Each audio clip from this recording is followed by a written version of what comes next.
সদৌ অসম গৰীয়া জাতীয় পৰিষদৰ নগাঁও জিলাৰ সাধাৰণ সম্পাদক শ্ৰীযুত পল হাজৰিকাৰে মঞ্চলৈ আমন্ত্ৰণ জনাইছোঁ।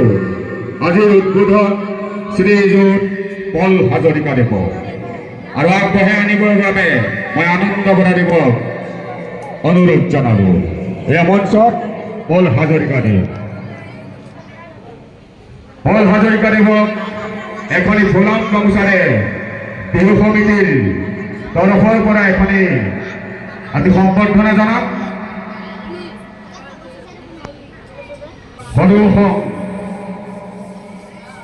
গৰীয়া জাতীয় পৰিষদৰ নগাঁও জিলাৰ সাধাৰণ সম্পাদক শ্ৰীযুত পল হাজৰিকাদেৱক সমিতিৰ তৰফৰ পৰা এখনি ফুলাম গামোচাৰে সম্বৰ্ধনা জনাব খুজিছোঁ। তেখেতে সম্বৰ্ধনা জনাব শ্ৰী জীৱন বৰাই। মঞ্চলৈ আমন্ত্ৰণ জনাইছোঁ শ্ৰী জীৱন বৰা।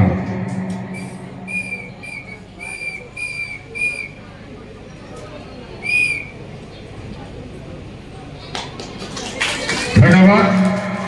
আৰু এটি জাতিৰে সম্বৰ্ধনা জনাব শ্ৰী আনন্দ বৰাই।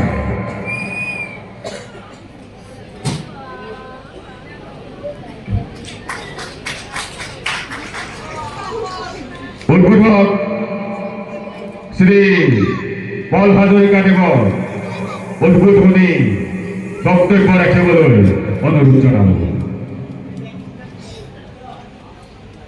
নমস্কাৰ।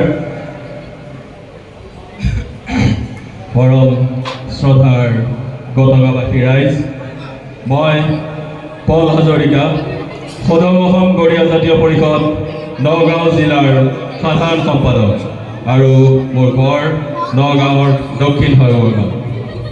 জয়তে মই সদৌ অসম গৰীয়া জাতীয় পৰিষদ নগাঁও জিলা সমিতিৰ তৰফৰ পৰা আপোনালোকক অসমীয়া নৱবৰ্ষ আৰু ৰঙালী বিহুৰ আন্তৰিক অভিনন্দন জ্ঞাপন কৰিছোঁ।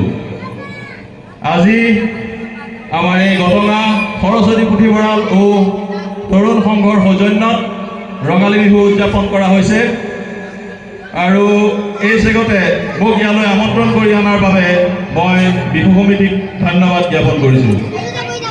আৰু পলম নকৰোঁ, ইয়াৰ পিছতে আমাৰ সাংস্কৃতিক সন্ধিয়া ভাগৰ যি কাৰ্যসূচী আছে তাৰ শুভ আৰম্ভণি বুলি মই ঘোষণা কৰিলোঁ। ধন্যবাদ।